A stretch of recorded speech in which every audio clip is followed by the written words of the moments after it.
नमस्कार, स्वागत है आपका। आप देख रहे हैं बिहार तक। मैं हूं आपके साथ सुकन्या सिंह और आज हम चर्चा कर रहे हैं 7वें चरण की बहाली को लेकर और इसी मुद्दे पर जो शिक्षक अभ्यर्थी हैं, जो टीचर कैंडिडेट हैं, वो बैठे हुए हैं। आपको बता दें कि धरने पर और आमरण अनशन करके वो मांग कर रहे हैं कि भाई हमें नौकरी दे दीजिए। इसी पर ज्यादा चर्चा के लिए हमारे साथ जो है बहाली कैंडिडेट, जी हाँ, जो टीचर कैंडिडेट है वो भी जुड़ गए हैं। साथ ही आलोक श्रीवास्तव जो हमेशा टीचरों की लड़ाई को लेकर मुखर रहते हैं वो भी जुड़ गए हैं। इसके अलावा लव सिंह जेडीयू की तरफ से और चितरंजन गगन आरजेडी की तरफ से भी हमारे साथ जुड़ गए हैं। सबसे पहले बातचीत करते हैं आलोक जी को। चितरंजन भैया नमस्कार। तो आलोक जी, सबसे पहले बताइए कि पूरा मामला फंसा क्यों है और आखिर क्यों सरकार जो शिक्षक अभ्यर्थी है उनकी सुनने को तैयार नहीं है। देखिए, 7वां चरण की इंतजार अभ्यर्थी कई दिनों से कर रहे हैं। छठे चरण के नाम पे बहुत दिनों से 7वां चरण को रोका गया, जबकि छठा चरण ऑलरेडी फरवरी में कंप्लीट हो चुका है। उसके बाद अभ्यर्थी लगातार आंदोलन कर रहे हैं कि 7वां चरण का विज्ञापन दिया जाए, लेकिन सरकार के द्वारा अभी तक 7वें चरण पे कोई पहल नहीं की गई है। यहाँ तक कि जब आंदोलन चल रहा था जुलाई के समय में, तो खुद अपर मुख्य सचिव ने ट्वीट करके जानकारी दिया था, एक प्री मैच्योर शेड्यूल दिया था कि इस तारीख को हम विज्ञापन निकाल देंगे, इस तारीख को हम आवेदन लेंगे। एक प्री मैच्योर शेड्यूल दिया गया था आंदोलन के बाद, लेकिन उसके बाद फिर से अभ्यर्थियों को ठगा गया और प्री मैच्योर शेड्यूल को कोई फॉलो नहीं किया गया है। अभ्यर्थी लगातार फिर उस मांग को लेकर सचिवालय के दौरा करते रह गए, लेकिन कोई सुनने को तैयार नहीं है। कभी कोई कहेगा सरकार बदल गया, कभी कोई नियमावली का हवाला देगा, कभी कोई हवाला देके किसी तरह से बहाली को रोका जा रहा है और अभ्यर्थी फिर अब धरने में बैठे हुए हैं। अब लगातार आमरण अनशन भी पे भी बैठ चुके हैं। अब देखना है कि सरकार 7वें चरण के लिए कोई उद्घोषणा क्यों नहीं करती है, ये उद्घोषणा करने में क्यों देरी हो रही है। पहले बोला गया कि महीनों लगते हैं, शिक्षा मंत्री जी बोलते हैं कि महीनों लगेंगे बहाली करने में, लाखों बहालियां करनी है। तो सरकार में आए हुए भी 2-3 महीने 4 महीने हो गए, लेकिन लाखों बहालियां के नाम पे एक भी विज्ञापन अभी तक नहीं निकला है। यही हमारे अभ्यर्थियों का दर्द है और अभ्यर्थी चाहते हैं कि सरकार जल्द से जल्द नोटिफिकेशन 7वें चरण के लिए निकाले। बिल्कुल, मिक्कू पाल की आवाज जाए दर्शकों तक, ये सबसे ज्यादा जरूरी है। ये भी एक पीड़ित शिक्षक अभ्यर्थी हैं जिनको नौकरी का इंतजार है और स्थिति ने इनको आमरण अनशन करने पर मजबूर कर दिया है। मिक्कू, आप बताइए। सबसे पहले तो मैं अपने अभिभावक तौर पर लव कुमार जी को और चितरंजन गगन सर को नमस्कार करता हूं, आलोक भैया को भी और आपको भी। मैं बिहार तक देखने वाले जितने भी शिक्षक अभ्यर्थी हैं सभी को मेरा सादर नमस्कार है। और मैं कहना चाहूंगा कि आज हम लोग रोड पर बैठे हुए हैं तो कहीं ना कहीं इसमें चितरंजन गगन सर का भी हाथ है, क्योंकि चितरंजन गगन सर शिक्षक बहाली को जिंदा किए थे।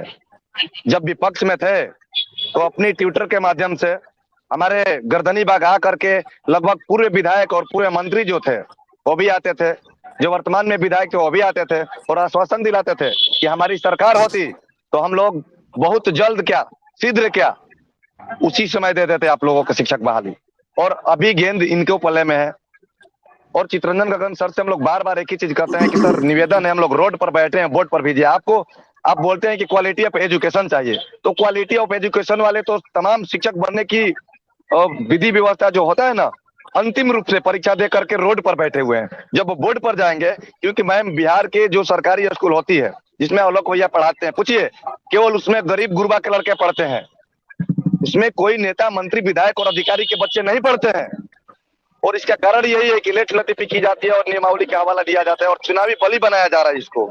क्योंकि माननीय चितरंजन गगन सर जब हमारे गर्दनी बाग आंदोलन में आते थे और शिक्षक बनने की तमाम अर्हता की दिखाने के बाद हम लोग बोलते थे कि सर हम लोग पीड़ित अभ्यर्थी हैं, लगातार 3.5 वर्ष से संघर्ष रहते हैं, तो इनका एक ही जवाब रहता था। और इन आलोक मेहता जी आते थे, सारिका पासवान जी आती थी, हर किसी ने एक ही बात बताई कि हमारी अगर सरकार होती तो हम लोग आप लोग इतना लटकाते नहीं, गर्दनी बाग पर बैठने पर मजबूर नहीं करते। और दिन ये आ गया कि हम लोग अभी भूख हड़ताल पर बैठने के लिए तैयार हैं। हमारी माँ बाप गरीब मतलब एक किसान है, हम लोग नहीं चाहते हैं कि मतलब सड़क पर बैठे, लेकिन मजबूरी है कि हम तो जनता के चुने द्वारा प्रतिनिधि नहीं है, तो हमारी लड़ाई केवल सड़क पर नहीं हो सकती है और इसमें केवल सत्ता और विपक्ष का ही हाथ है। आज अगर जेडीयू और आरजेडी का गठबंधन है तो पहले भी जेडीयू और बीजेपी के गठबंधन था, पहले उन्होंने बड़गलाया और आज जेडीयू और आरजेडी बड़गला रहे हैं। तो सर से मेरा निवेदन है हाथ जोड़ करके कि शिक्षक अभ्यर्थी को ढोल नहीं बजाइए कि सरकार किसी की भी हो और शिक्षक अभ्यर्थी बजते रहे। इसलिए आप सभी से निवेदन है कि शिक्षक अभ्यर्थी के लिए कम से कम कुछ तो पहल कीजिए, क्योंकि रोड से वोट पर जाने के लिए होता रहा है। आरटीआई रिपोर्ट के अनुसार मैम, बिहार सरकार के पास 2,73,000 रिक्तियां है, लेकिन अभ्यर्थी से सभी लोग कुश्ती लड़ने में बेचैन है कि आपने क्यों नहीं दिया, तो वो बोलते हैं कि आपने क्यों नहीं दे रहे हैं। तो बताइए कि आप दोनों लड़ेंगे, कम से कम लड़ना है तो शिक्षा, स्वास्थ्य और रोजगार पर लड़िए कि हमने इतना दे दिया है। चित्तरंजन गगन सर इस बात के आश्वासन दे अभी कि हम बहाली दे रहे हैं, और बहाली दे करके विपक्ष का मुंह बंद कराएंगे, शब्द से नहीं, क्योंकि शब्द से तो हर रोज लड़ाई होती है। आप बहाली दे दीजिए, विपक्ष का जवाब मिल जाएगा। बिल्कुल मिक्कू, अब जवाब ले लेते हैं चित्तरंजन जी से। चित्तरंजन जी, पता नहीं एक दूसरे की हम 600 ट्वीट को रीट्वीट किया बहाली से रिलेटेड, लेकिन जब से सत्ता परिवर्तन हुई सर, आपके 7th फेज की बहाली को लेकर ट्वीट भी कम हो गए, आवाज भी आपकी थोड़ी धीमी पड़ गई, लगता है जैसे किसी ने लगा दिया हो। क्या कहेंगे? अभी तो मौका भी और दस्तूर भी है।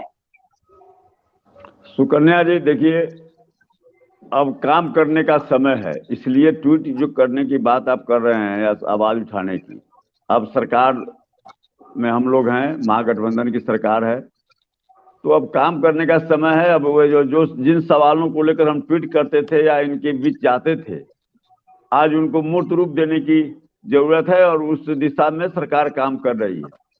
आपने सुना होगा पहले भी कि माननीय मुख्यमंत्री जी कई बार घोषणा कर चुके हैं, उप मुख्यमंत्री जी घोषणा कर चुके हैं। अब जितना कोई भी चीज होता है, कोई भी बहाली होती है, प्रक्रिया के तहत ही होती है, और छठा चरण में सबों ने देखा है कि अभी तक खत्म समाप्त नहीं हुआ है, माने एंडलेस प्रक्रिया चलते रहा। कई केस हुए कोर्ट में, कोर्ट के कारण जो है सो मामला काफी दिनों तक लटका रहा। उसके बावजूद भी अभी तक प्रक्रिया चल रही है, और आज भी 50% भी सीट जो है वह नहीं भर पाया। लगभग अभी भी 52,000 से ऊपर पद रिक्त हैं जो छठे चरण में जिनकी नियुक्ति होनी थी। और इसमें इतना कंट्राडिक्शन है, जो सरकार इस अथी में है कि इस बार जो 7वां चरण की जो बहाली हो, इसमें कोई भी ऐसा लूप होल्स नहीं रहे कि किसी को कोर्ट में जाकर जाने का मौका मिले या किसी ढंग से इसमें कोई अवरोध पैदा हो। इसीलिए जो विलम्ब हो रहा है, इसीलिए विलम्ब हो रहा है। कई चीज ऐसे भी हैं जो नियोजित शिक्षक हैं, जिनका नियोजन पहले हो चुका है, और आज उनके सामने जो कई समस्याएं हैं, उनकी जो मांगे हैं कई हैं। अब इस बार जो बहाली होने जा रही है, प्रयास सरकार का यह है कि अभी जिनका नियोजन हो उनको उन समस्याओं का सामना करना नहीं पड़े जिन समस्याओं का सामना जो नियोजित शिक्षक हैं उनको करना पड़ रहा है। तो ऐसी कई बातें हैं जिसके कारण विलम्ब हो रहा है, लेकिन सरकार काफी गंभीर है। माननीय मुख्यमंत्री नीतीश कुमार जी, माननीय उप मुख्यमंत्री तेजस्वी जी कई बार इस चीज को स्पष्ट कर चुके हैं, कई बार इस पर बैठक भी हुई है, और कई प्रक्रियाएं ठीक हम लोग जाते थे, उसमें सवाल उठाते थे, इसमें कहीं कोई नहीं। आज भी उसी तत्परता के साथ हमारी मंशा है कि हाँ साहब जल्द से जल्द इन लोगों की नियुक्ति हो। अब सड़क पर बैठे हुए हैं, तो मैं तो यही लोगों को कहता हूँ कि आंदोलन किस लिए किया जाता है? आंदोलन किया जाता है अपनी मांगों को, अपने सवालों को सरकार के संज्ञान में लाने के लिए। जब ऑलरेडी सरकार के संज्ञान में आपका मामला है, सरकार खुद गंभीर है, तो फिर उसमें आंदोलन करने का कोई औचित्य नहीं दिखाई पड़ता है। लेकिन लोकतंत्र है, लोकतंत्र में सबको अपना बात अपने ढंग से लोकतांत्रिक तरीके से रखने का अधिकार है, इसलिए उस पर हम कुछ नहीं कहेंगे। लेकिन सरकार काफी गंभीर है। अभी 2 दिन पहले भी माननीय मुख्यमंत्री जी ने शिक्षा मंत्री का, वित्त मंत्री जो पहले शिक्षा मंत्री थे, इन सबके साथ बैठकर समीक्षा बैठक हुई है। और हम समझते हैं कि अब एक चीज जरूर है कि इसको पॉलिटिकलाइज नहीं होना चाहिए।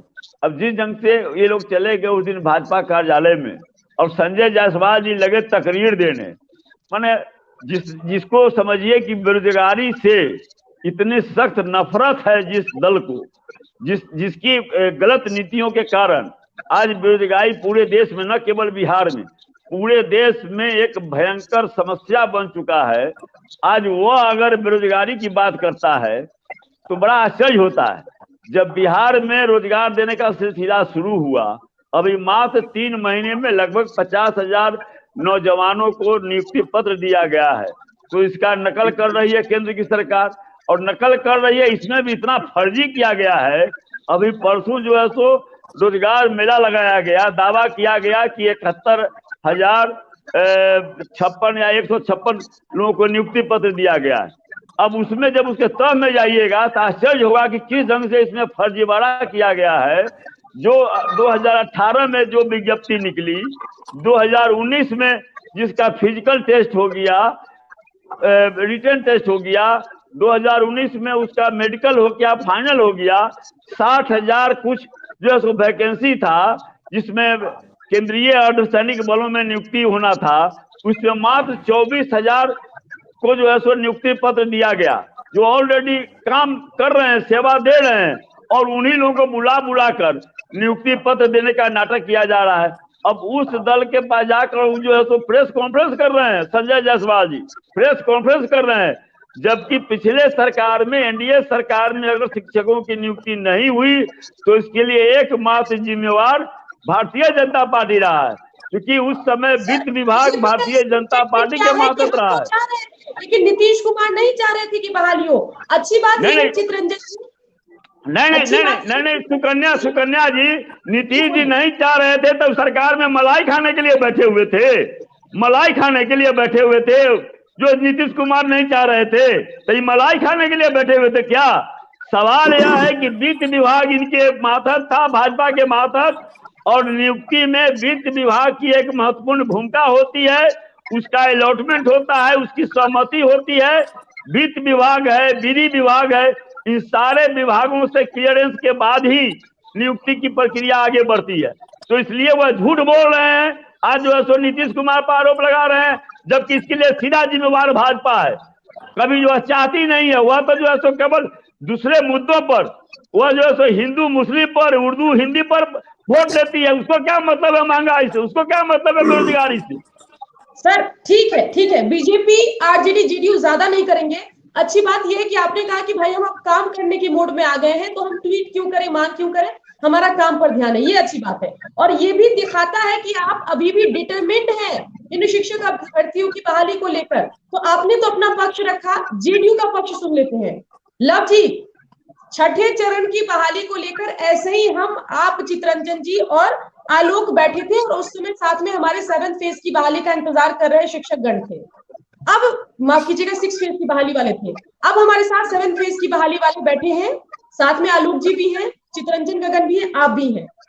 आप कॉमन है, उस वक्त भी आपको करना था, अब भी आपको करना है। नीतीश मुख्यमंत्री है बिहार की, कोई डेडलाइन, कोई टाइमलाइन आपने सोचा है? कुछ जवाब लेकर जाएंगे यहाँ से शिक्षक अभ्यर्थी?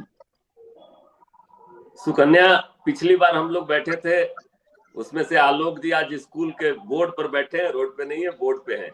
मैं पाल जी को भी आश्वस्त करता हूं कि ये भी बहुत जल्द बोर्ड पर होंगे, रोड पर नहीं रहे। रोड पर तो मैं अभी भी आग्रह करता हूं, ठंड का समय है, ये लोग अपना, सरकार पूरी तरह से संवेदनशील है, ये रोड पर से अपना, क्योंकि रोड पर बैठे रहता है। और मुख्यमंत्री जी, माननीय मुख्यमंत्री जी खुद ही बहुत संवेदनशील व्यक्ति हैं, उनको अच्छा नहीं लगेगा कि हमारे ही नौजवान, हमारे ही छात्र, जिनके लिए आज ये परिस्थितियां आई कैसे सुकन्या? छठे चरण की बहाली में बहुत सारा विलंब हुआ, कोर्ट में बहुत सारे केसेज हुए, वो अलग बात है। लेकिन आज जब हमने सत्ता संभाला था सुकन्या, तो बिहार में सिर्फ 50,000 विद्यालय थे, विद्यालयों की संख्या 75,000 हुई। हमने 77,000 विद्यालयों की संख्या की, सीट क्रिएट हुए, लोगों के लिए संख्या बढ़ी। 36,000 मात्र शिक्षक थे, आप देखना उठाकर। आज शिक्षकों की संख्या 4 लाख के आसपास पहुंच जाएगी। हम काम करते हैं सुकन्या, एक दिन में 5200 विद्यालयों को उत्क्रमित किया हमने, 5200 विद्यालयों को उत्क्रमित किया तो सीटें क्रिएट हुई। आज हमारे अभ्यर्थी इतने, आज 1 से 1.25 लाख लोग अगर इंतजार में हैं, तो इसलिए कि हमने उतना जॉब क्रिएट किया है। नीतीश को कोई भी काम करने में समय तो लगता है, इसमें कहीं दो मत नहीं है, लेकिन बिहार में जब एक शिक्षक पर 122 विद्यार्थी थे सुकन्या, अगर मैं गलत बोल रहा हूँ तो टोकना, आज वो संख्या 1 पर 37 आ गई है, और उस संख्या को इनकी बहाली के बाद हम लोग 1 पर 30 ले जाएंगे। राष्ट्रीय औसत से भी नीचे ले जाना हमारा लक्ष्य है। और हमारे माननीय मुख्यमंत्री जी ने निर्देशित किया है, 2 दिन पहले ही बुलाकर सारे अधिकारियों को, प्रधान सचिव से लेकर शिक्षा विभाग के मंत्री को और वित्त मंत्री को, चितरंजन भाई बोल रहे थे, बहुत अच्छा चीज बोल रहे थे, वित्त मंत्री ही मुख्यमंत्री के बाद एक ऐसा पद है जिसमें सभी विभागों को समीक्षा करने का अधिकार है। कल भी मैंने बोला था, परसों भी इस बात को बोला था मैं कि वित्त मंत्री रहते हुए कोई जिम्मेवारी से नहीं भाग सकता। मैंने सुशील मोदी जी को भी तुम्हारे आज तक पे इस बात का जवाब दिया था, थोड़ा सा पिन भी हुआ था उनको कि सर आप जब वित्त मंत्री थे, अकेला वित्त मंत्री है जो सभी विभाग की समीक्षा कर सकता है, तो आपने इसको समीक्षा क्यों नहीं किया? ठीक है, छठे चरण की बहाली की प्रक्रिया में अभी बहुत कुछ शिक्षक रह गए हैं, लेकिन फिर भी हमने 46,000 शिक्षकों को नियुक्ति पत्र दिया है। और मैं इनको आश्वस्त करता हूँ, आपके चैनल से मैं आश्वस्त किया था और चितरंजन भाई से भी ये आश्वासन के साथ कहूंगा कि हम लोग सामूहिक रूप से सब लोग प्रयास करेंगे और मंत्री जी के पास चल के, क्योंकि आपके डिबेट से सीधे मैं विजय चौधरी जी के घर गया था उस दिन उठकर, क्योंकि दर्द है इनके लिए। हम भी एक किसान के बेटे हैं, नौकरी कैसे पाई जाती है, इसके लिए कितना मेहनत किया जाता है, विद्यार्थी कितना मेहनत करता है, वो हम खुद देखते हैं हमारे ही गांव में। और हम तो बहुत छोटे तबके से, मैं मुखिया रहा हूँ 15 सालों तक, मैंने खुद अपने मुखिया के रूप में भी बहाल करके देखा है, शिक्षकों को उनका दर्द समझा है। जब एक घर में एक आदमी की बहाली हो जाती है तो पूरा घर खुशहाल हो जाता है। बिहार के जनता के चेहरे पर मुस्कान लाना ही तो नीतीश कुमार की खासियत है। नीतीश कुमार ने इसके लिए काम किया है, महिलाओं के लिए काम किया, इनके लिए अभी हमने नियुक्ति पत्र दी। और चितरंजन भाई बहुत जल्द हम लोग एसआई 10,000 एसआई की भी बहाली करेंगे पुलिस में, पुलिसों के में भी संख्या बढ़ाना चाहते हैं। हमारी सरकार काम करने में लगी है और काम निश्चित तौर पर, उस दिन चितरंजन भाई हम पर सवाल उठा रहे थे, आज हम लोग जब दोनों साथ हैं तो जल्दी ही हो जाएगा। उस दिन सवाल उठा रहे थे, चितरंजन भाई को ही मैंने जवाब दिया था कि एक चीज मैं बोलूंगी बीच में, बीजेपी वालों को मैंने इसलिए नहीं बुलाया कि मामला जो एनडीए वर्सेस महागठबंधन ना हो जाए। तो बीजेपी वाले नहीं हैं तो आलोक जी के पीछे ब्लैक बोर्ड है, उसका जो है आप क्रेडिट नीतीश जी को दे देंगे, और वीर और इसके अलावा मीकू के पीछे जो है आंदोलन वाला पोस्टर लगा है तो उसका आप बीजेपी पर ठीकरा फोड़ देंगे, ये तो नहीं चलेगा सर। मैंने अभी तक ठीकरा फोड़ा क्या सुकन्या? नहीं, आपने कहा कि बीजेपी के पास वित्त विभाग था, उन्होंने किया नहीं, आपने बोला सर। नहीं, मैंने कहा कि जब बीजेपी के लोग सवाल उठा रहे थे तो मैंने उनको कहा कि भैया जब वित्त विभाग आपके पास था तो आपने क्यों समीक्षा नहीं किया, आपने क्यों इस मामले को लटकाए रखा? और भाई ने ठीक ही कहा कि जब हम नहीं सुन रहे थे तो क्यों मेरे साथ बैठे थे, इसी मुद्दे पर छोड़ देते सरकार, इसी मुद्दे पर बाहर निकल जाते, सारे अभ्यर्थी खुश हो जाते, सब लोग खुश हो जाए। रोजगार के मुद्दे पर बीजेपी बाहर आई है, लेकिन अगर आप डिबेट कीजिएगा तो एक मुद्दा तो बीजेपी को के लिए बनेगा ना, और बना हुआ मुद्दा बीजेपी क्यों खराब करेगी? तो बेहतर है आप एक डेडलाइन दे दीजिए, एक टाइमलाइन दे दीजिए, ताकि ये भी यहाँ से आश्वासन लेके जाए कि भाई इतने महीने में, इतने दिन में मेरा काम हो जाएगा। हो सकता है आंदोलन भी खत्म कर दे, आमरण बिना खाए पिए भूखे बैठे भूख हड़ताल पर। ऑलरेडी एक बार प्रार्थना करूंगा, सब हमारे भाई हैं, ये लोग खत्म कर ऑलरेडी आंदोलन। एक आंदोलन जब हुआ था, चिंता से खुद चिंतित है सरकार खुद चिंतित है इनके चिंता से, इसलिए मैं आग्रह करूंगा कि आंदोलन खत्म कर दें। और डेडलाइन की बात है सुकन्या, तो हम लोग जब तक पूरा विचार विमर्श, मैं कहा मैं पूरी तरह से माननीय शिक्षा मंत्री जी से मिला भी नहीं हूँ, क्या परिस्थितियां हैं सारी चीज जानकर अगर हम लोग रहेंगे तो जल्द से जल्द हम और चितरंजन भाई दोनों ज्वाइंटली रूप से भी प्रयास करेंगे। हमारी सरकार इतनी प्रयासरत है इसमें कि माननीय नीतीश कुमार जी को अगर नहीं चिंता रहता तो आनंद फानंद में 3 दिन में 2 बार क्यों शिक्षा मंत्री को तलब करके वो बोलते कि भाई इसको जल्दी से जल्दी इस प्रक्रिया को पूरी करी जाए। उसमें पुराने अभी जो वित्त मंत्री हैं विजय चौधरी जी, पूर्व में शिक्षा मंत्री भी थे, तो उनको भी बहुत सारी जानकारियां थी, तो उनको भी साथ में रखकर सारी चीजों पे चर्चा किया गया है। और उम्मीदतः सुकन्या बहुत जल्द सुखद निर्णय निकलेगा और पाल जी रोड पे नहीं बोर्ड पे होंगे, आलोक भाई बोर्ड पे है, इस बात का प्रमाण है कि अब हम लोगों ने देखिए काम करना है, अड़चने आते रहती है, सीमित संसाधन है सुकन्या, आप भी जानती हो, आप बिहार से हो, भले 12 के बाद बाहर रही हो, संसाधन सीमित संसाधन में बिहार सरकार ने जितनी तरक्की और उन्नति की है, बेरोजगारी दर भी आज बिहार में बाकी राज्यों से, पंजाब से भी कम है। ये हमारे कौशल का उदाहरण है। उनके पास इतने संसाधनों के बाद भी गूगल करके देख लो, लग गया तो मोबाइल पे लग गई तो लगा कुछ बोलोगी, लेकिन निश्चित तौर पर मैं बता रहा हूं कि बहुत जल्द हमारे शिक्षक अभ्यर्थी फिर से बोर्ड पर होंगे और ये हम लोगों के लिए गौरव की बात होगी, हम लोगों के लिए गौरव की बात होगी कि हमारी सरकार एक साथ इतने लोगों को रोजगार देगी और हमारे स्कूलों का स्टैंडर्ड उठेगा। लेकिन पाल जी, मुझे एक बात बड़ा आश्चर्य रहा, होता और होती में बड़ा अंतर होता है। क्वालिटी एजुकेशन जैसे चितरंजन जी कह रहे थे, आपने जो शब्द बोला होती, वहां होता हो सकता है। मुझे कम जानकारी, मैं पढ़ा लिखा नहीं हूँ, पर थोड़ा क्वालिटी एजुकेशन है। आप बिहार तक के चैनल पे बैठे हैं, तो शिक्षकों से हम लोग ऐसा उम्मीद नहीं करेंगे। यहाँ बैठे हैं तो इनका वो आप क्वालिटी चेक मत करिए सर, अब क्वालिटी चेक मत करिए। बच्चे हैं आए पढ़ाने के लिए, और अपने बिहार में होता होती ड़ श की सबको दिक्कत है, उससे कोई बचा नहीं है सर। चलिए, आपको आलोक जी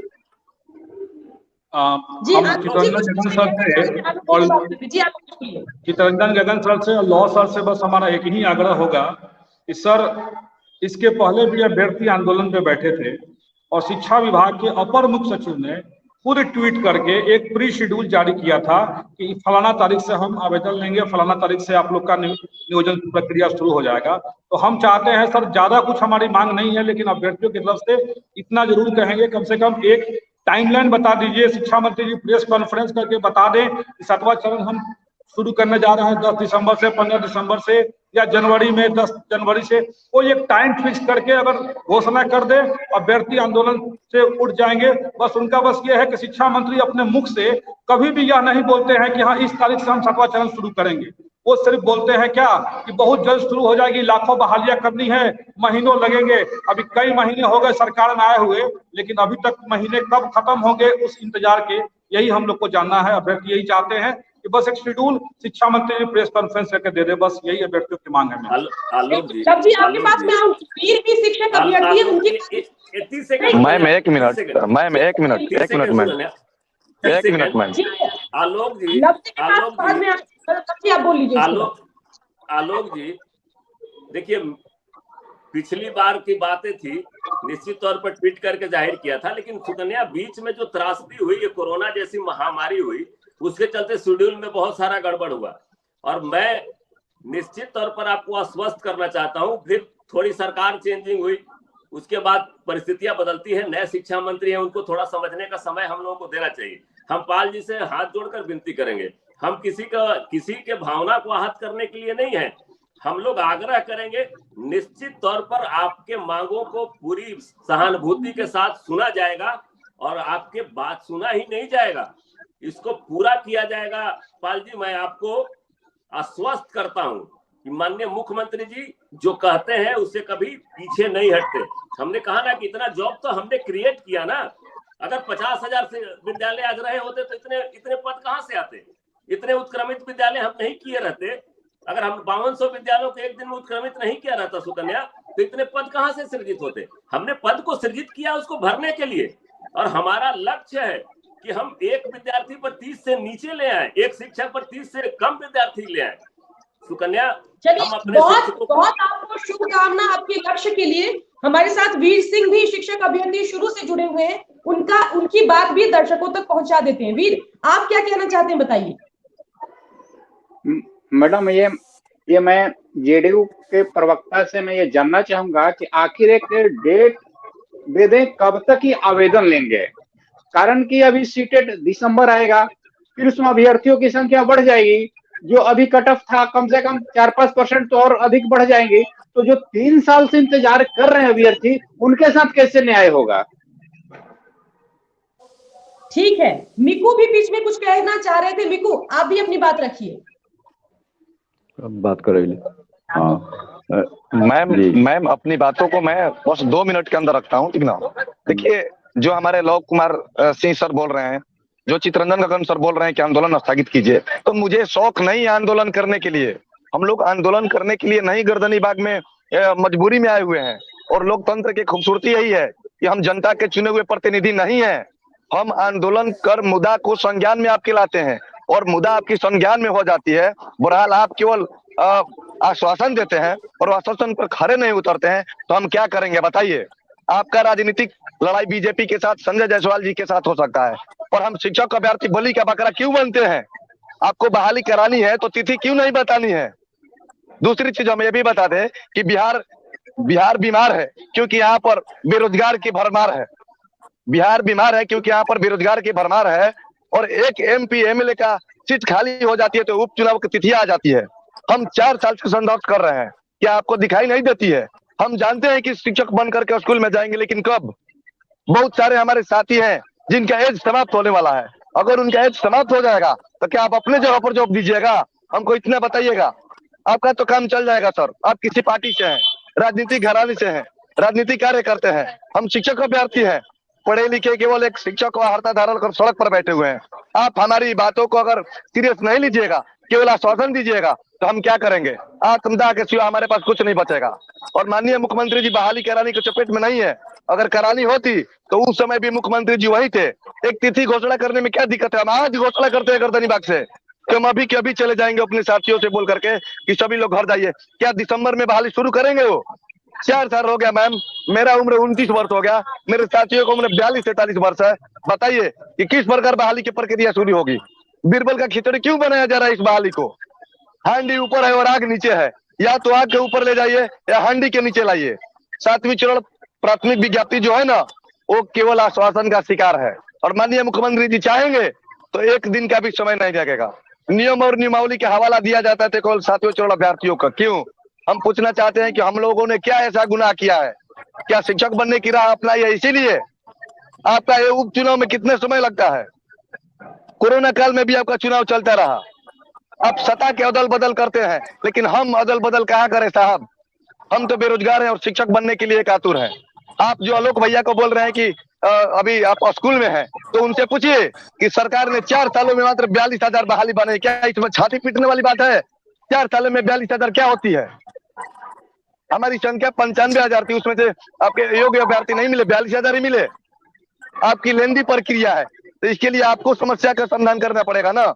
जो ऑनलाइन डोमिसाइल सेंट्रलाइज की बात की जाती है, तो वो तो हम बोलते हैं कि ले चलिए ना हमारे शिक्षक अभ्यर्थियों को बैठाइए शिक्षा मंत्री जी के सामने, उनको समझा दिया जाएगा। 5 दिन से 6 दिन नहीं लगेगा इस बहाली को नियमावली बनाने में, मैं गारंटी देता हूं। लेकिन हम लोग क्या करें, मजबूर है मैम। अगर आश्वासन से काम चल जाता ना तो हम गर्दनी बाग नहीं बैठे होते। आश्वासन से काम चलने वाला नहीं है। और एक तिथि दे दीजिए माननीय चित्ररंजन गगन सर, माननीय लव कुमार सर जी, हम अगले मिनट अपने घर पर दिखाई देंगे। बिल्कुल। इससे पहले चित्ररंजन जी और लव सिंह जी पंचायत चुनाव को मॉडिफाई करना था। जो अपना वो होता है ईवीएम मशीन, उससे पंचायत चुनाव करवाने थे। हाँ, इससे क्या होता है कि थोड़ा पंचायत चुनाव भी ऑथेंटिक हो जाता, समय कम लगता मतगणना में। उस प्रोसेस को करवाने में आप लोगों को ज्यादा वक्त नहीं लगा। तुरंत जो है साउथ से आप लोगों ने वो मशीनें मंगवाई और जो पंचायत चुनाव है उसको जो है आपने ईवीएम मशीन के जरिए करवाया। पिछला जो अपना पंचायत चुनाव था जो पुराने तरीके से होता था उसको आपने मॉडिफाई कर दिया। तो अगर इतनी ही दिक्कत है बहाली में तो उसको क्यों नहीं मॉडिफाई करते? सही कह रहे हैं मिकू कि अगर बाई इलेक्शन हो, एक विधायक की सीट खाली होती है तो तुरंत हम लोग बाई इलेक्शन करते हैं। ना कोरोना देखते हैं, ना डेंगू देखते हैं, ना वायरल देखते हैं, सीधा बाई इलेक्शन होता है।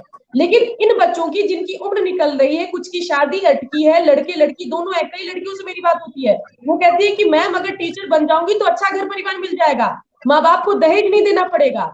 ये उनकी कोशिश है कि आत्मनिर्भर हो जाऊंगी, सम्मान के साथ किसी अच्छे परिवार में शादी हो जाएगी। लड़के भी, उनकी भी शादी अटकी हुई है। लोग फैमिली प्लानिंग नहीं कर रहे हैं सर कि जब तक सैलरी नहीं है फैमिली प्लानिंग कैसे करें? तो आप एक आश्वासन दीजिए, टाइमलाइन दीजिए, फिर ये आंदोलन भी खत्म होगा। भूखे पेट जो बच्चे बैठे हैं वो भी खाना पीना खाएंगे। सर बताइए चित्ररंजन जी। देखिए, जो अभ्यर्थी हैं या जो बेरोजगार हैं उनकी भावनाओं को हम समझते हैं, उनके बीच में जो आक्रोश है उसे भी हम समझते हैं, और उसी आक्रोश में जो कुछ भी बोलते हैं। अब जैसे मान लें कि चुनाव एक अलग प्रक्रिया है, बहाली एक अलग प्रक्रिया है, और हम समझते हैं कि सभी साथी जागरूक हैं, समझते हैं कि चुनाव जो होता है उसमें इलेक्शन कमीशन की जिम्मेदारी होती है और सारा सिस्टम उसके मातहत चला जाता है, इसलिए उससे हम इसको नहीं देख सकते हैं, तुलना नहीं कर सकते हैं। लेकिन आक्रोश है, भावना में साथी बोलते हैं तो स्वाभाविक है जो परिस्थिति है। लेकिन 4 साल में, अभी पाल जी बोल रहे थे, 4 साल में 42,000 या जो संख्या उनके द्वारा बताया गया कि नियुक्ति हुई, इन्हीं समस्याओं से निजात पाने के लिए यह जो विलंब हो रहा है, इसीलिए विलंब हो रहा है। दूसरी बात, एक चीज, अभ्यर्थी जो हैं हर अभ्यर्थी अपने लाभ की बात करते हैं। सरकार को जो है सो किसी के लाभ की बात नहीं करनी है। सरकार को तो सरकार का सीधा है कि भाई जो रिक्त पद है उस पर नियुक्ति हो शिक्षक की, पहला। दूसरा जो है सो बेरोजगार जो नौजवान है उनको रोजगार मिल जाएगा। तीसरा है कि विद्यालय में शिक्षक के अभाव में जो बच्चे पढ़ रहे हैं उन्हें सही शिक्षा नहीं मिल रहा है तो उनको शिक्षक मिल जाएगा। और सबसे महत्वपूर्ण है कि क्वालिटी शिक्षा मिले, शिक्षक भेजें और उसके बाद में अगर सही ढंग से वे बच्चों को नहीं पढ़ाएंगे तो फिर जो है सो उसका कोई प्रयोजन नहीं होगा। तो इन सारी बातों को देखना पड़ता है। अब अभ्यर्थी में जैसे कि मान लिया कि अभी एक सवाल उठाए कि सीटेट वाला उम्र पार हो रहा है, दूसरे तरफ इन लोगों का जो तर्क है कि भाई बहुत से लोग छठे चरण में इसलिए नहीं बैठ पाए, मात्र 14-15 दिन या 20 दिन के कारण वे वंचित रह गए। अब यही लॉजिक अभी वाले जो हैं जो सीटेट में बैठने वाले हैं, जो उसमें अपीयरिंग कैंडिडेट हैं, अब वो कह रहे हैं कि भाई अब निकाल दीजिएगा तो हम सफर कर जाएंगे।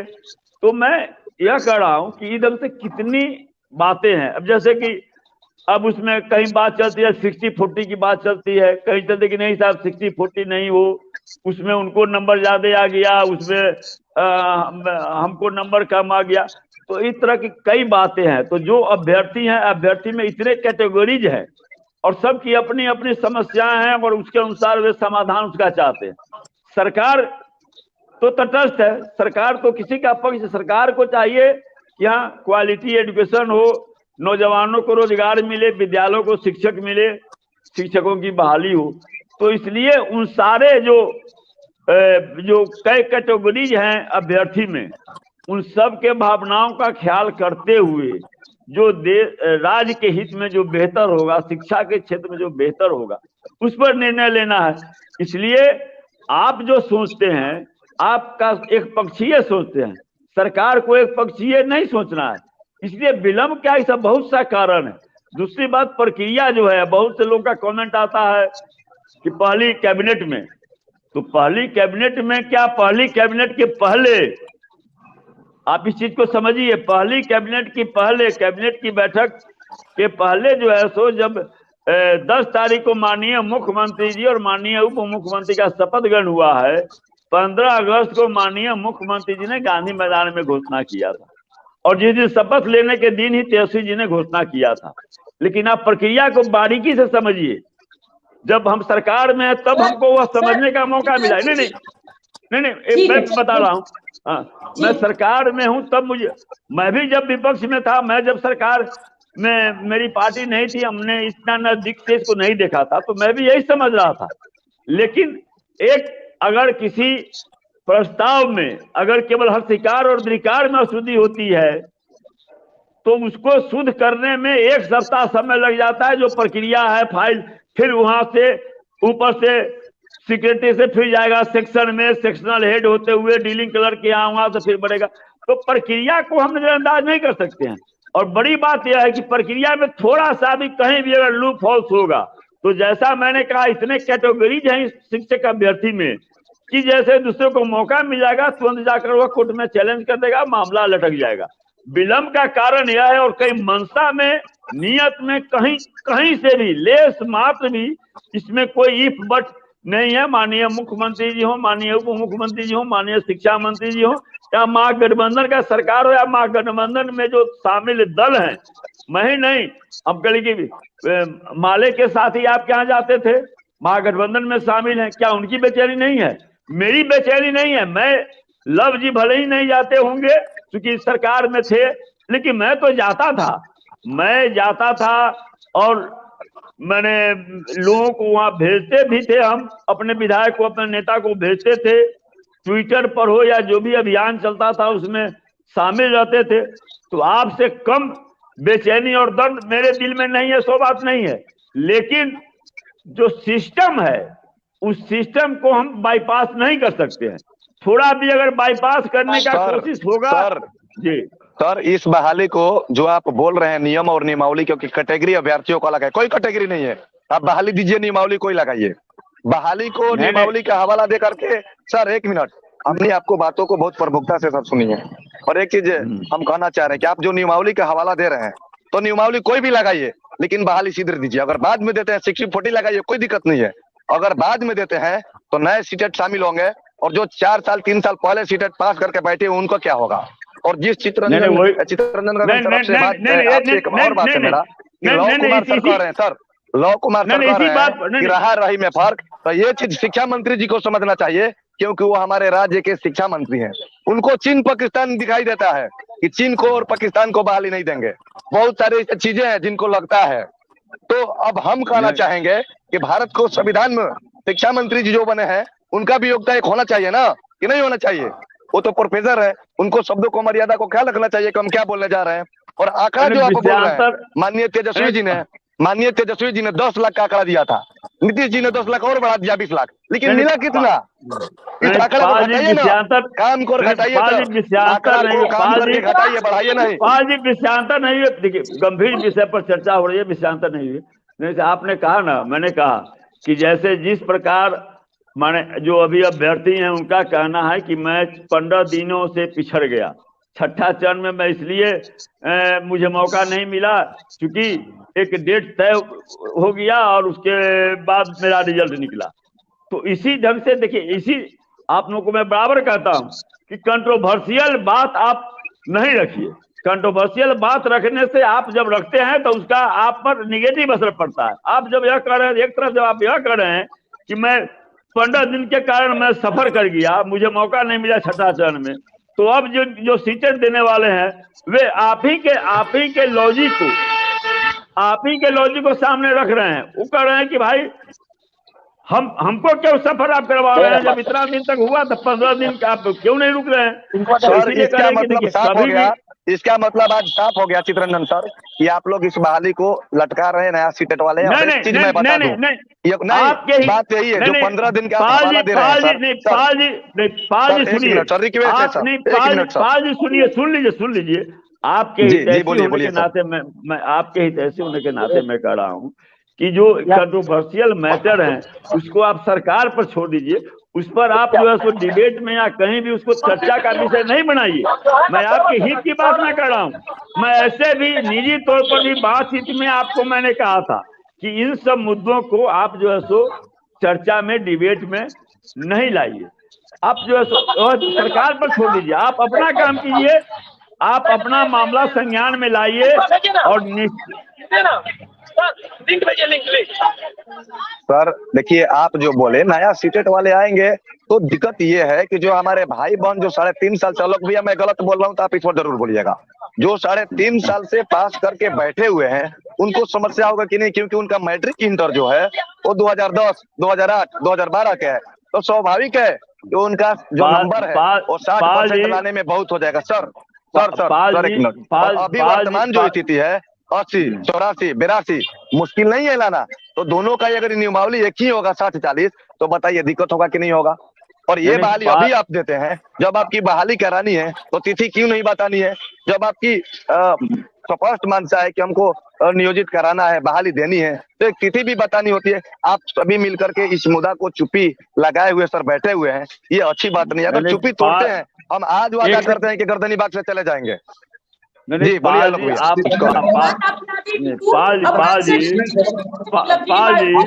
मैं चित्ररंजन सर, आपने कहा कि जो भी विवादास्पद मुद्दा है सरकार पर छोड़ दिया जाए, सरकार उसके बारे में निर्णय ले लेगी। तो वही तो हम लोग चाहते हैं कि निर्णय लेके सरकार 7वें चरण को प्रोसेस को आगे बढ़ाए।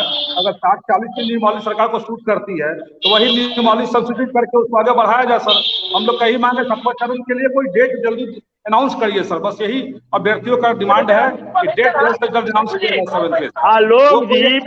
बता दीजिए, बता दीजिए कि हाँ दिसंबर में या जनवरी में कब करिए, कुछ तो बता दीजिए सर। नहीं आलोक जी, मैं वही नहीं कह रहा हूँ कि प्रक्रिया चल रही है, प्रोसेस चल रहा है और बहुत जल्द आएगा। जो आएगा वो जो है सो काफी आप लोगों के सभी उसको स्वागत करेंगे। मैं यह कह रहा हूँ एक निश्चित डेट होनी चाहिए। मतलब 2022 समझ ले या 2023 समझे, हम लोग ये बता दीजिए सर जी। निश्चित डेट होनी चाहिए कि आखिर कब तक आएगी नियमावली। नहीं सुन लीजिए, डेट बता दिया जाए। और उसके बाद में वह नियमावली जो है सो कैबिनेट में आवे और उसमें कोई नुक्ता उसमें निकल जाए। इनको भी तब देखिए, उसके बाद इनका उम्र देखिए, इनका उम्र देखिए आप, क्या लगता है आपको इनका उम्र देखिए तो? देखिए सर, इतने दिन से सर नियमावली नहीं बन रही है सर। हम लोग 5 अभिभावकों को बैठ 5 दिन के अंदर हम लोग के लिए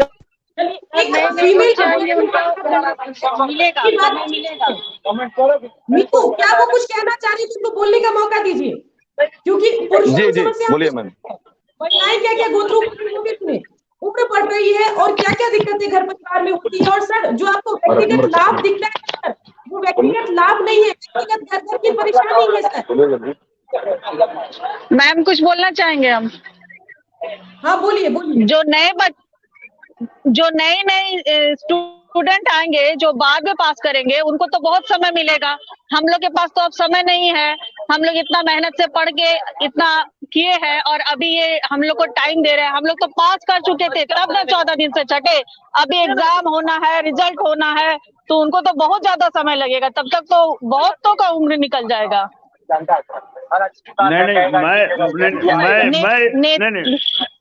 मैं यह कह रहा हूँ कि इन सब मुद्दों को आप इन सब बातों को आप बहस का मुद्दा नहीं बनाइए, क्योंकि दूसरे लोग भी जो है सो आपका काउंटर करने के लिए बैठे हुए हैं। यह सरकार पर छोड़ दीजिए। आप क्यों इन सब मुद्दों में आप उलझ रहे हैं? मैं आपके हित की बात कर रहा हूँ। आप स्वतंत्र कर सकते हैं, आप करने की आजादी आपको है, आप कर सकते हैं। लेकिन चूंकि मैंने आपके आंदोलन में मेरी सहभागिता रही है, इसलिए आपके हित का ख्याल करते हुए मैं कह रहा हूं कि ऐसे मुद्दों को जिन पर की काफी विवाद है, कंट्रोवर्सी है, उन मुद्दों को आप नहीं उठाइए। इन सब मुद्दों को आप छोड़ दीजिए सरकार पर। सरकार निर्णय जो ले, सरकार निर्णय लेगी, आप लोगों के हित को ध्यान में रखते हुए निर्णय लेगी, इतना आप भरोसा रखिए। लेकिन निजी तौर पर नहीं ना समझ में आ रहा है सर। निजी तौर पर भी बात आप लोगों से होती है। मैंने बराबर कहा है कि आप इन मुद्दों को अगर आप चर्चा में लाते हैं तो कहीं न कहीं आपकी स्थिति कमजोर होगी। इसलिए आप इन सब मुद्दों को आप नहीं लाइए। आप जो है सो सीधा आपका डिमांड है कि हाँ साहब हमको जल्द से जल्द हमको नियुक्ति हो, बस इतना ही तक अपने को सीमित रखिए। अब उसमें दाया बयां झांकिएगा तो दूसरे भी वहां पर आपके बगल में खड़े हैं जो दाया बयां झांकने लगेंगे, तो फिर वही मामला उलझेगा। और इन्हीं उलझनों से बचने के लिए समय लग रहा है, इन्हीं उलझनों से बचने के लिए लग रहा है। हम अगर से सचिवालय भी हम जाते हैं, आलोक भैया 1 मिनट, हम सचिवालय जाते हैं और सचिवालय लगभग 3 वर्ष से जा रहे हैं। माननीय दीपक सर, माननीय रवि प्रकाश सर ने एक ही बात बोला कि सब बाबू बातें रेडी हो चुकी है, हमारे पास टोटल फाइल तैयार है।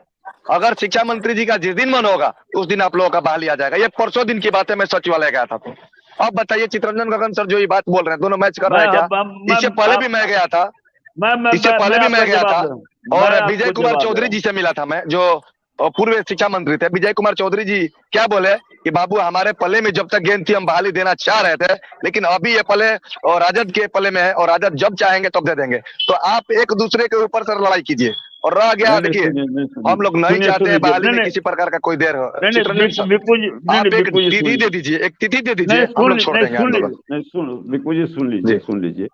आपने रवि प्रकाश जी का स्टेटमेंट बता दिया, परसों का बता दिया ना।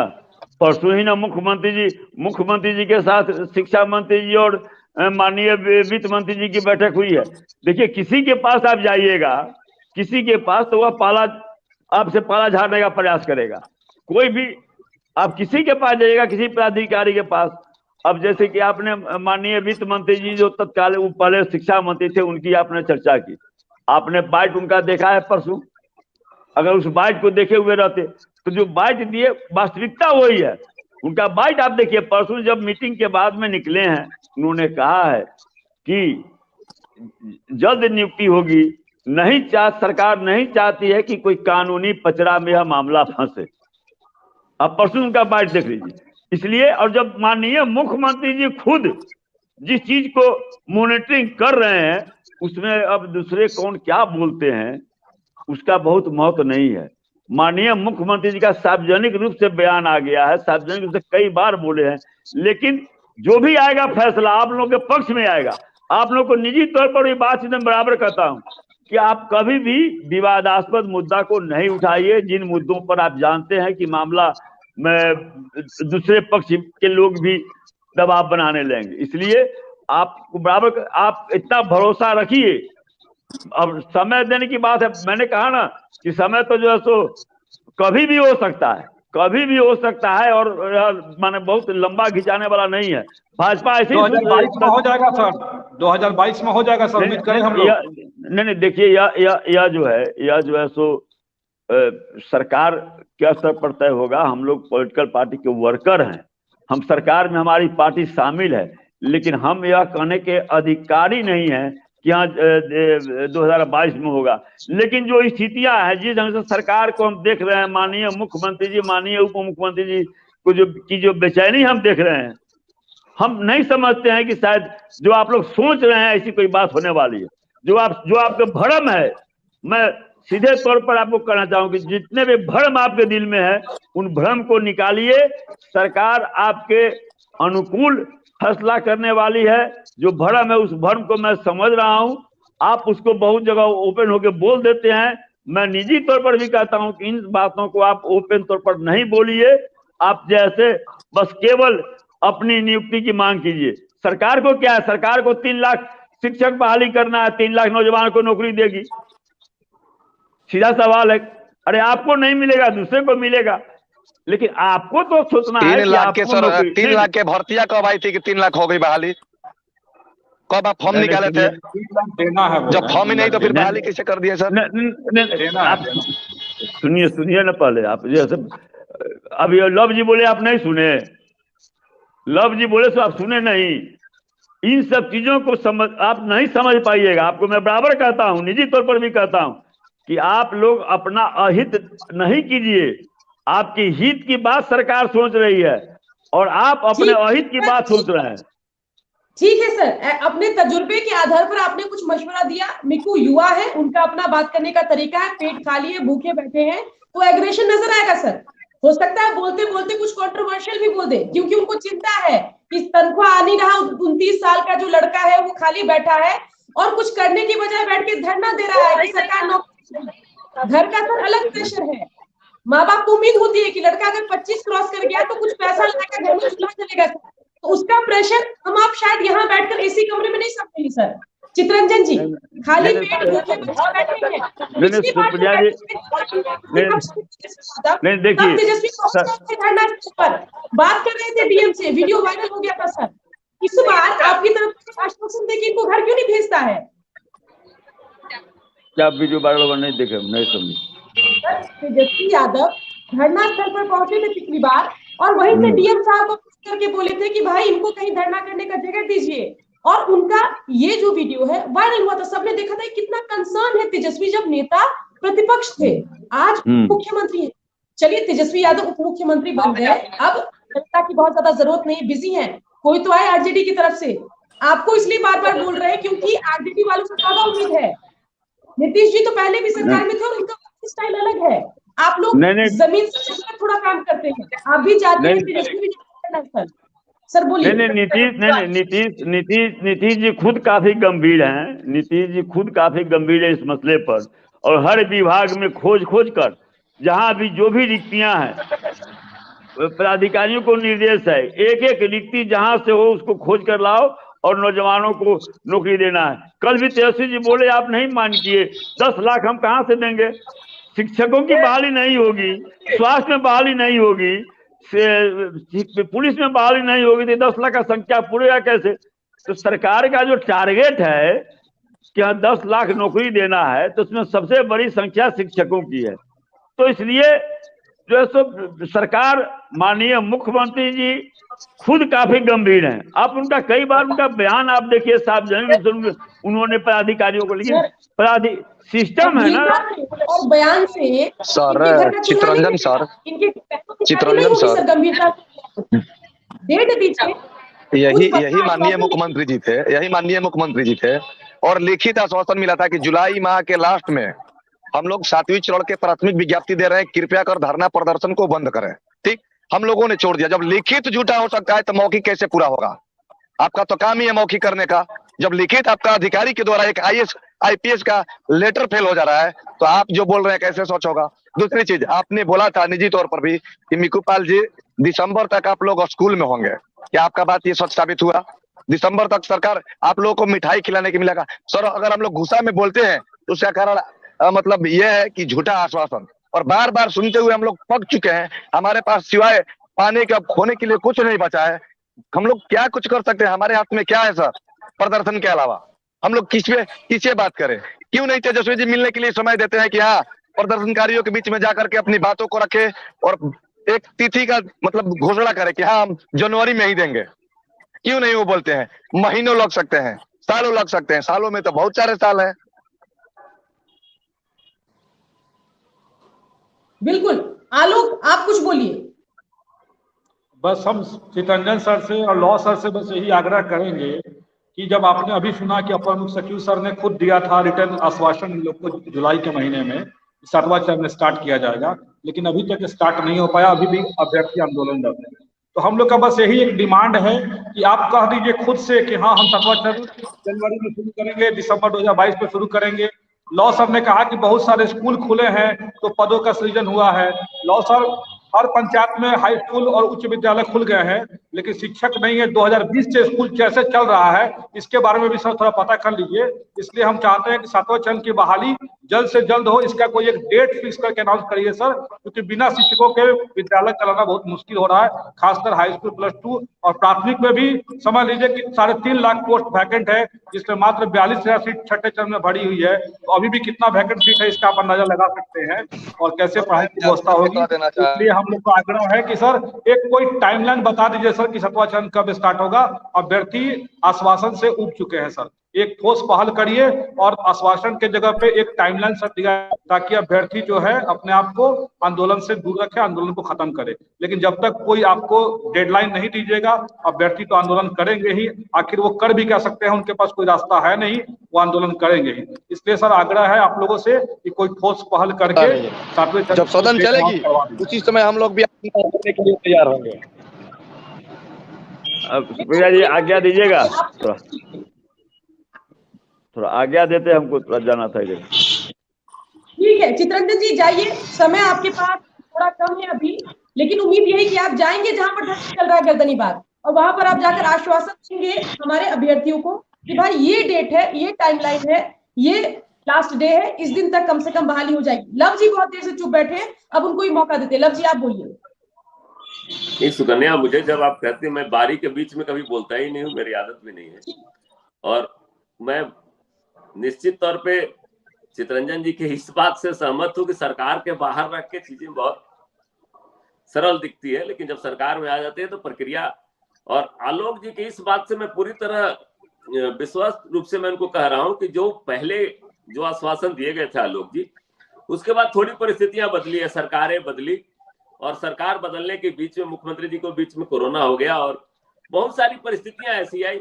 और जब नया सेटअप बैठता है तो उसमें समय लगता है। और ये शिक्षा मंत्री जी, अब मिकू पाल जी कह रहे थे, मैं तो जानता हूं कि प्रोफेसर हैं, अच्छे पढ़े लिखे हैं, तभी प्रोफेसर होंगे और उनको जानकारी होगी निश्चित तौर पर। मैं रही के बीच में नहीं जा रहा था, मैं क्वालिटी एजुकेशन की बात कर रहा था। सुकन्या ने कहा कि बिहार में बहुत लोगों को प्रॉब्लम है, लेकिन हम लोग शिक्षकों से प्रॉब्लम नहीं हुई। मैं आलोक जी के साथ 12-14 बार बैठा हूं, मैंने कभी इनके शब्दों में एक आध बार त्रुटियां भी होती है तो तुरंत उसको सुधारते हैं। मैं तो खैर पढ़ा लिखा आदमी हूं नहीं, मैं गांव में रहता हूं, गांव के ही लोगों में रहता हूं। स्कूल को बहुत अच्छे से आलोक जी मैं देखता हूं। निश्चित तौर पर आप कह रहे हैं जैसे ही हमने उत्क्रमित किया है, शिक्षकों की संख्या कम हुई है, क्लासेस ज्यादा बढ़े हैं तो परेशानियां बढ़ी है। ये एकदम इस बात को मैं पूरी तरह से स्वीकार कर रहा हूं। मैं जेडीयू के तरफ से और नीतीश कुमार जी के इस काम करने के तरीके से बहुत बहुत खुश रहता हूं कि उन्होंने पद को सृजित किया है तो जिम्मेवारी के साथ, ऐसे नहीं कि आनंद फानंद में कुछ माइलेज लेने के लिए हम घोषणा कर दें कि ये हम कर देंगे। बहुत सोच समझकर वो निर्णय लेते हैं और सोच समझकर मैं आपको बता रहा हूँ, आश्वस्त कर रहा हूँ कि उन्होंने जिस तरह से संज्ञान लिया है, अंदरूनी बातें और ज्यादा कड़ी है कि नीतीश जी बहुत नाराज हैं कि इस प्रक्रिया को जल्दी क्यों नहीं शुरू किया गया। तो निश्चित तौर पर इसको प्रक्रिया को अधिकारियों को अच्छी खासी नसीहत भी दी गई है। तरीका है उनका, नसीहत देने का तरीका उसी तरह से है, वो बहुत ज्यादा लाइमलाइट होकर उसको प्रचारित नहीं करते हैं। लेकिन करी गई है, माननीय मुख्यमंत्री जी के संज्ञान में है आलोक जी। और इस बार जो प्रक्रिया होगी उसमें कोई त्रुटियां नहीं रही होगी, किसी को कोर्ट जाना पड़े या किसी को कहीं जाना पड़े। मैं आग्रह करता हूं और आप लोगों के साथ हूं, देखिए आंदोलन करना आपका अधिकार है, जनतंत्र में सभी को अपनी अभिव्यक्ति की आजादी होनी चाहिए, इसी की तो लड़ाई लड़ रहे हैं हम। आपके आंदोलन को खराब नहीं करेंगे कुछ, हम आपके साथ संवेदनशील हैं और आप पर मैं लांछन भी नहीं लगा रहा हूँ। आप कितनी बार त्रुटियां करते हैं उससे मेरा मतलब नहीं, लेकिन आपका भाव क्या है? सर जो आप बता रहे हैं लोग, उन सारी चीजों से हमारा अगर पेट भर जाता और हमें रोजगार मिल जाता तो हम सड़क पर क्यों बैठे? ये बोलने के लिए सिर्फ है। और माननीय नीतीश कुमार जी, तो हम ये नहीं कर रहे हैं कि बहुत बुरा आदमी है, हम ये नहीं कर रहे हैं, लेकिन हाँ बहाली की जो प्रक्रिया है वो नहीं चाहते हैं, वो चुनावी भेंट इसको लाना चाह रहे हैं और हम लोग इसे बचना चाह रहे हैं, क्योंकि लोकसभा का चुनाव में इस बहाली को ले जाकर के लटकाया जाएगा और हम 3.5 साल से इंतजार कर रहे हैं, तो हमारे लिए ये उचित नहीं है। हमें शब्द के बयान से बांध करके न रखा जाए, हमें बहाली चाहिए, बहाना नहीं चाहिए। सभी लोग बोलते हैं कि सिद्ध रहते, 3 साल से सिद्ध रह रहा है। आप बीजेपी के ऊपर टारगेट नहीं कीजिए, क्योंकि मुखिया उस समय बीजेपी थे। आप अपने आप की कोशिश कि हमने बहाली नहीं दिया, आप अपने आप को जा रहे हैं। अरे श्रीमान सुकन्या बीच में कुछ बोलना चाहिए। मैंने एक बार बीजेपी का नाम लिया है क्या? नहीं, हमें बीजेपी ले जा रहे हैं, आपके दिमाग में भर गया है क्या? कुछ और मैं माननीय मुख्यमंत्री को बोल रहा हूँ, चित्ररंजन बोलते हैं। मिकू पाल जी युवा हैं और उनके आप दर्द को समझिए, कैसे वो आंदोलनरत हैं। बयान कर रहे हैं तो दर्द का मतलब ये नहीं कि इतना आप मैंने एक बार भी बीजेपी का नाम लिया कि उसके चलते रुका? मैंने बोला है क्या कि बीजेपी? मैं सर आपको ये नहीं बोल रहा हूँ कि आपको नाम लिया, हम ये बोल रहे हैं कि उस समय हम 3.5 साल की बात कर रहे हैं, आपको नहीं बोल रहे हैं कि 3.5 साल में जब माननीय मुख्यमंत्री जी नीतीश कुमार जी थे, उस समय भी बीजेपी के गठबंधन के साथ में थे, तो ये उन पर लगाया जा रहा है। चित्ररंजन सर क्या बोले कि हम नहीं थे? अरे आप नहीं थे, लेकिन मुखिया तो उस समय वही थे ना, परिवार का मुखिया जो थे, पूरे बिहार का मैं बोल रहा हूँ, मुखिया वही थे, आज भी वही है। तो अब यही नहीं कि अगर देर हो रही है तो नियमावली का हवाला नहीं दीजिए, बीजेपी पे नहीं टाराइए, क्योंकि उस समय भी आप भी थे और अभी भी आप ही है। ठीक है, माननीय तेजस्वी जी नए डिप्टी सीएम के रूप में आए, आप बहाली दे दीजिए, कोई बात ही नहीं करनी इससे ज्यादा। बस सर एक टाइमलाइन देके सर 7वां चरण स्टार्ट करा दिया जाए, बस यही डिमांड है, ज्यादा कुछ नहीं। आलोक जी मैं प्रार्थना है हाथ जोड़ करके, और अगर ऐसा अगर हमारे को त्रुटि कोई बोली गई है तो मैं उसके लिए भी माफी चाहता हूँ, पर 7वें चरण प्राथमिक विज्ञप्ति हमारा अधिकार है और उसे हमें वंचित नहीं कीजिए सर। त्रुटि कहाँ कर रहे हैं? हम तो अपनी बात रख रहे थे, आप रखने ही नहीं दे रहे हैं। अब हमारी आवाज को आप नहीं रखने देना चाहते तो अच्छी बात है। मैं बीच में बोलने के आदी भी नहीं हूँ। चित्ररंजन भैया थोड़ा बोलते हैं, वो लोग पुराने लोग हैं, जानकार है। मैं बहुत कम जानकार वाला आदमी हूँ, बहुत कम जानकारी रखता हूँ। अपनी बातें मुझे जो लगी अच्छी। आलोक जी, निश्चित तौर पर मैं मिकू पाल जी से नहीं, सारे अभ्यर्थियों के दर्द से पीड़ित हूँ, और अगर ये दर्द नहीं होता तो माननीय मुख्यमंत्री जी ने ये कदम नहीं उठाया होता। और निश्चित तौर पे मैं यही बात कर रहा था कि चित्ररंजन जी जो सवाल सरकार से बाहर रह के उठा रहे थे, जब आदमी सरकार में आता है तो उसकी परिस्थितियां समझ में आती हैं। और नीतीश कुमार जी ने, मिकू पाल जी, बिहार एकलौता राज्य है सुकन्या, गूगल कर लेना, जहां 16.5% 29,000 करोड़ रुपया शिक्षा पर खर्च करने का बजट में प्रावधान किया है। वो आपके लिए सोच कर ही किया क्या होगा? इतना बढ़ाया गया तो सोच कर ही बढ़ाया गया कि हमको इतने शिक्षकों को भी बहाल करना है, उसके आधार पर बजट में प्रावधान किया गया है। मैं शब्दों से आपको नहीं बांधना चाहता है, मैं जवाब देकर बहुत सारी चीजें हैं, बहुत सारे आंकड़े मैं बता सकता हूँ, मैं आंकड़ा पे नहीं बुझाना चाहता। मैं आपको ये आश्वासन जरूर देना चाहता हूँ। फिर आप कहेंगे कि अभी नियुक्ति पत्र दे दिए, तो यहाँ से कैसे नियुक्ति पत्र आपको थमा दूंगा? नियुक्ति पत्र एक प्रक्रिया है आलोक जी, समझ रहे हैं चीजों को। अपने स्तर पर आप थोड़ा पता तो करेंगे, थोड़ा दबाव तो डालेंगे। जेडीयू के से जो संबंधित विधायक है, नेतागण है, जो शिक्षा मंत्री जी हैं, कुछ दबाव तो डालेंगे, कुछ तो करेंगे। आपको अगर हमने बिठाया है तो हमारी भी कुछ आस है, अभ्यर्थियों की भी कुछ आस है। बिल्कुल बिल्कुल बिल्कुल सुकन्या, इसके लिए निश्चित तौर पर मैं आपको विश्वास दिलाता हूँ। मैं आश्वासन, और मैं वैसा भी नहीं हूँ कि मैं भाग जाता हूँ। आपने कहा होगा कभी मैं डिबेट से नहीं भागता, अगर मेरी हार हुई तब भी मैं खड़ा रहा, 14 में भी खड़ा रहा, जब 2 सीटें आई थी लोग कह रहे थे, तब भी मैं भागता नहीं। मैं चीजों को स्वीकार करता हूं। अगर हमारी कुछ गलतियां होगी, हमारी कुछ मजबूरियां, तो मैं उसको स्वीकार करूंगा।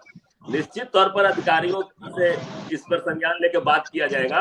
और माननीय मुख्यमंत्री जी बहुत ही तल्ख शब्दों में कहे हैं, उनके कहने का यही तरीका है वो कभी किसी को बहुत डांट के नहीं कहते, उनका सिर्फ भ्रिकुटी तन जाता है, उतने से अधिकारी लोग समझ जाते हैं।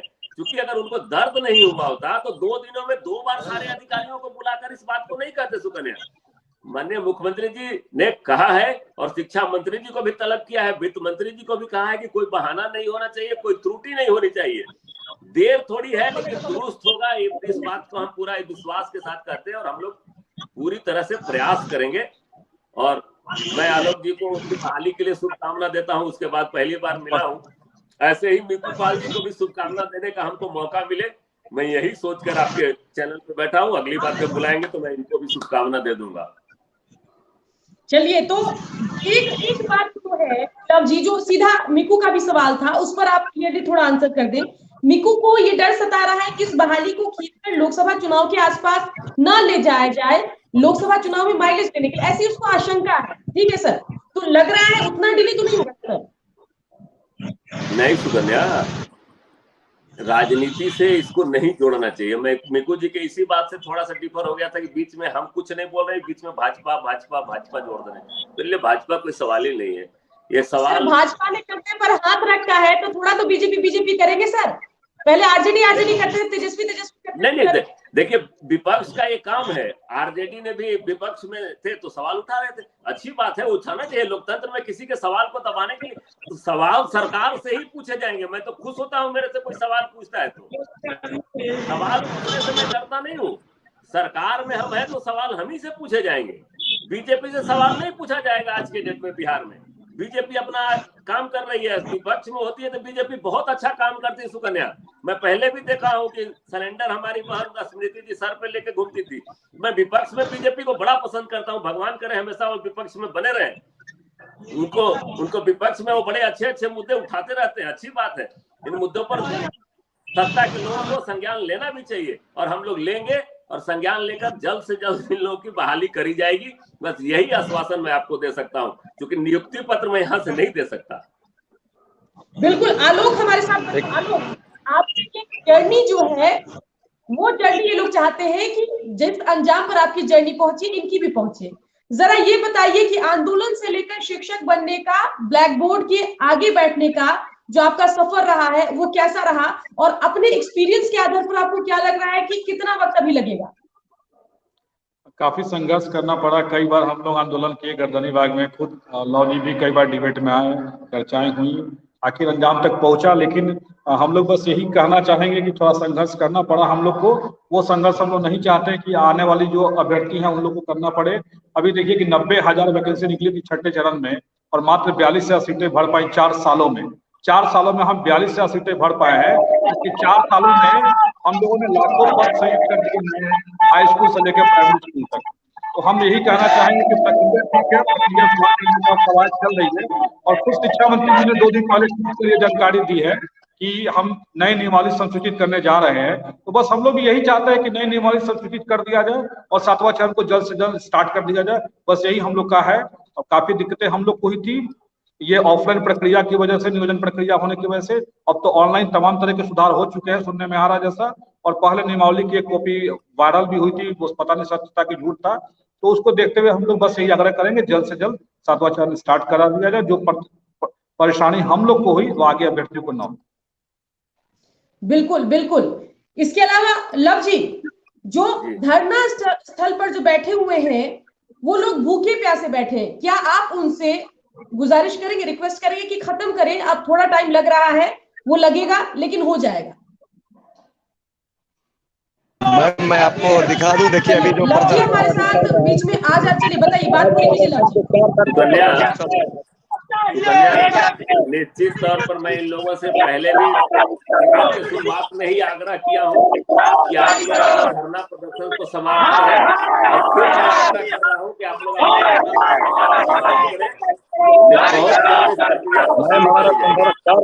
चल करके अभी देखिए अभी तक चलता आ रहा है। बिल्कुल, मिकू की आवाज ठीक से नहीं आ पा रही है। मिकू, आवाज आपकी नहीं आ रही है।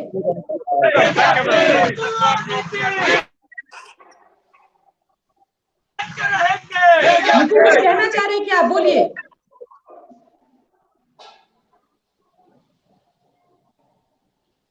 तो चलिए, लगता है कुछ तकनीकी दिक्कत है, उसको दूर करेंगे, क्योंकि जो धरना स्थल है वहां पर मेरे रिपोर्टर्स ने भी कंप्लेन की है कि नेटवर्क की थोड़ी दिक्कत रहती है। उन दिक्कतों को दूर करके हम जोड़ेंगे, लेकिन सवाल फिलहाल यही है कि जो लोग हैं वो यहाँ पर लगातार धरने पर बैठे हुए हैं और उम्मीद उनको ये है कि भाई हमें नियुक्ति पत्र मिल जाए, नियुक्ति की जो प्रक्रिया है वो शुरू हो जाए और हम भी अपना धरना छोड़कर पढ़ाई लिखाई के काम में समय दें, मासिक सैलरी मिले, उससे घर का गुजारा चले और जिंदगी जो है उनकी वो रेगुलर लाइफ से थोड़ी आगे बढ़े, थोड़ी जिंदगी जो है वो बेहतर हो। आलोक हमारे साथ बने हुए हैं। आलोक, अब मुझे छुट्टी है। चलिए लव जी, चलिए आपको भी छुट्टी दे देते हैं। इस डिबेट में जुड़ने के लिए आपका बहुत बहुत शुक्रिया। मुद्दा गंभीर था और फिर भी बड़ी बात यह है कि आरजेडी जेडीयू वाले भागने की बजाय कम से कम सवालों का सामना करने के लिए यहाँ पर बैठे, ये अच्छी बात है। आलोक हमारे साथ बने हुए। आलोक, एज अ सीनियर आप इनकी बात भी रखते हैं और इनके सीनियर भी हैं जो 7th फेज वाले हैं, क्या आप उनको रिकमेंड करेंगे कि भाई अभी कुछ दिन और वेट कीजिए और भूख हड़ताल कम से कम बंद करिए, धीरे धीरे धरना स्थल से भी हटिए, या आप कहेंगे कि इसी तरीके से सरकार पर दबाव बनाते रहें क्योंकि ऐसे होना मुश्किल है? क्या कहेंगे? देखिए, ऑलरेडी मैंने बताया इस चीज को, कई बार आपको रिपीट भी किया है कि इसके पहले भी जो आंदोलन 7वें चरण के अभ्यर्थी कर रहे थे, वो अपर मुख्य सचिव के ट्वीट करने के बाद जब आश्वासन मिला कि 7 फेज का शेड्यूल जारी कर दिया जाएगा जुलाई में, उसके बाद आंदोलन इन्होंने खत्म किया था। तो फिर अब ये दोबारा उन्हीं मांगों को लेकर आंदोलन पे बैठे हुए हैं। तो मैं कदापि इन लोग से ये तो नहीं कर सकता कि हाँ आप लोग आंदोलन समाप्त कर दीजिए, क्योंकि एक बार जब लिखित आश्वासन इन लोग के साथ मिला हुआ और वो पूरा नहीं हुआ तो फिर आगे में अब क्या होगा ये कहना मुश्किल है। इसलिए जब तक सरकार की तरफ से, सरकार के कोई वरिष्ठतम मंत्री जी के द्वारा या मुख्यमंत्री जी के द्वारा कोई घोषणा नहीं कर दिया जाता है, तब तक मुझे नहीं लगता है कि अभ्यर्थी आंदोलन समाप्त करने के मूड में है। और मेरा भी विचार ऐसा ही होगा कि चूंकि सरकार ने एक आश्वासन ऑलरेडी फेल हो चुका है गवर्नमेंट का, इसलिए अभ्यर्थियों के लिए भी विश्वास करना थोड़ा मुश्किल होगा सरकार के ऊपर।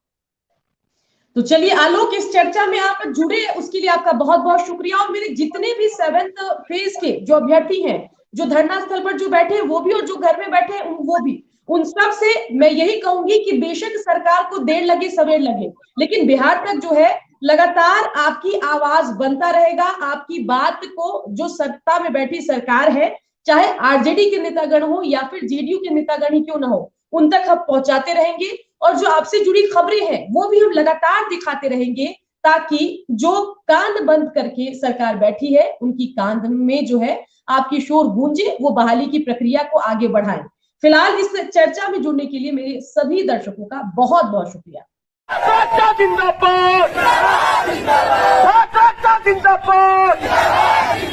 नोटिफिकेशन जारी करो, नोटिफिकेशन जारी करो, मुख्यमंत्री शर्म करो, शिक्षा मंत्री शर्म करो, मुख्यमंत्री शर्म करो।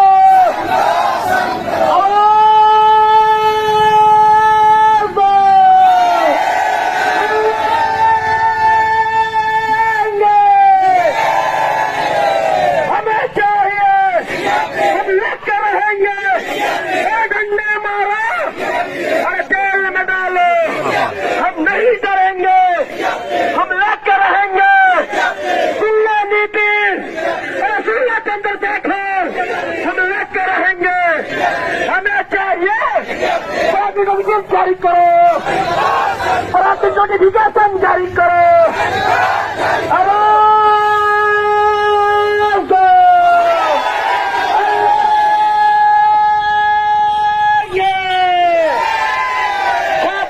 जिंदाबाद, मुख्यमंत्री शर्म करो, शिक्षा मंत्री शर्म करो, शर्म करो नहीं तो टूट पड़ो, शर्म करो नहीं तो टूट पड़ो। इसी के साथ हम लोग अपने अपने जगह बना के थोड़ा थोड़ा